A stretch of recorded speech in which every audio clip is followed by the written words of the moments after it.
Hi, I'm psychology professor Bruce Hinrichs. Uh, in psychology, one of the major concepts is personality.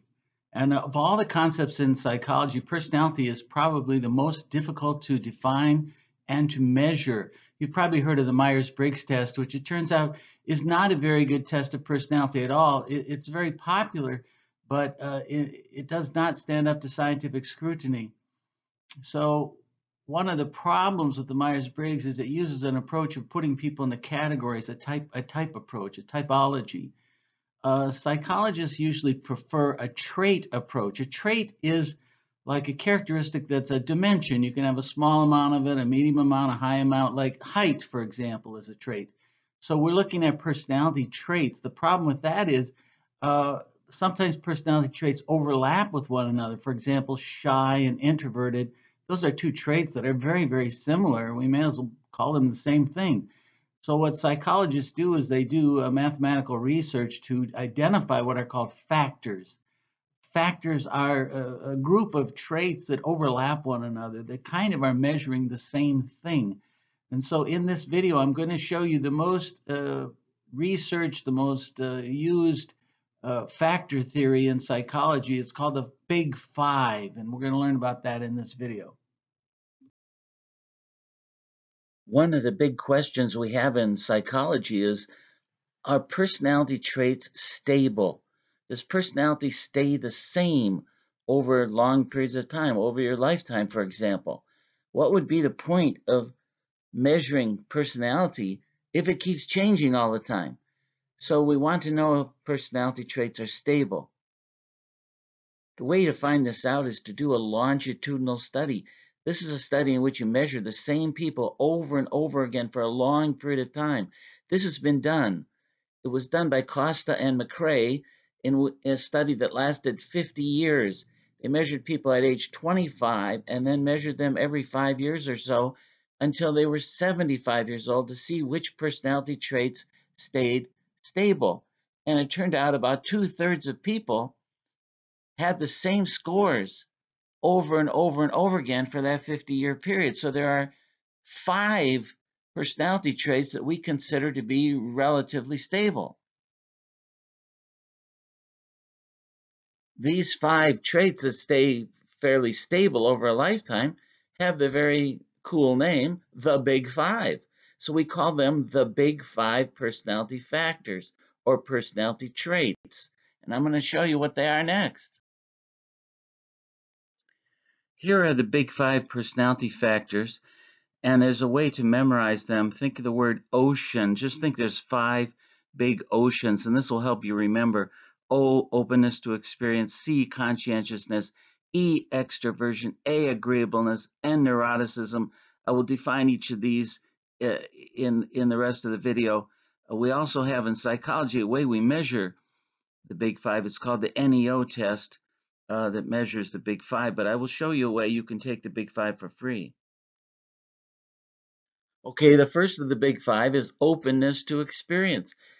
People who are open are more curious, more creative, more thrill-seeking, and people who are less open are more traditional. So, what do you like to do on Thanksgiving? I just want turkey and dressing and the usual stuff, the traditional stuff. That's a low score then on openness. A high score on openness, I want to try new stuff all the time. The second of the Big Five is called conscientiousness. This means people are neat and organized and on time, responsible, serious, hardworking. They're goal-oriented, they're self-controlled, they're industrious, they're reliable. This is a key ingredient for success in work and in love. Try to marry somebody who's conscientious. It also is a predictor of health and well-being and longevity. So remember, this is a trait theory, so some people have high scores, some have low scores, some have medium scores, and so on. People who have a high score are more likely to be healthy and live longer, and they're more likely to take care of themselves. Next, we have extraversion. I guess everybody's heard of this idea of an introvert and an extrovert. An extrovert is a person who gets energy, who gets excited and stimulated by socializing with other people. An introvert gets energy by being alone. They need their downtime. They need their alone time. Of course, you can be anywhere in between. So this is a trait theory, and the trait of extroversion means you can have a high score, a low score, a medium score, any place in between. And our fourth of the big five traits is called agreeableness. We don't have a good word in English for this personality trait, but the opposite of agreeableness is suspicious. So people who have a low score on agreeableness tend to be more suspicious.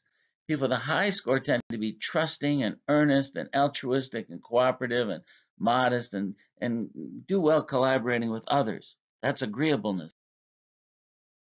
And one more, the last now of the big five, is called neuroticism or nervousness. So the question is, how easily do you cry? How anxious are you? How worried do you get? How much do you stress out? So people can be very high in neuroticism or very low in neuroticism. If you're very low in neuroticism, you're like a Zen Buddhist. Nothing bothers me. And of course, you can have scores in the middle. But the big five says whatever your score is, you probably have that score your whole life. It's probably part of your human nature to worry or to stress out or to not worry or to not stress out. Neuroticism, of course, is a very important psychological trait. Here's a summary of the big five using a different memory technique called canoe. So if you prefer, you can use the word canoe to help you remember the big five. And so if you want, you could stop the video and look at these big five personality factors.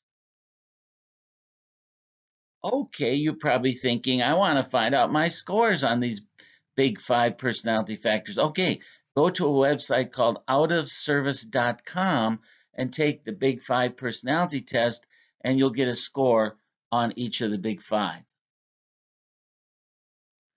The big five theory of personality is the most researched theory that we have today in psychology for personality. For example, Colin DeYoung, a psychologist at the University of Minnesota, looks at brain scans, brain images, and connects them to the big five. So, for example, here are brain scans for a person who is high in neuroticism. Also, psychologists have gone around the United States and measured the big five in every state in the United States. So, for example, here I'm showing two of them. At the top, neuroticism, you can see the in dark the states that have high scores on neuroticism, and the lighter colored states lower scores on neuroticism. And then down below, openness in different states. Okay, I hope you enjoyed learning about the big five factors of personality, and be sure to check out my other videos on my channel called Brucey. This is Bruce Hinrichs. Bye for now. Bye, everybody.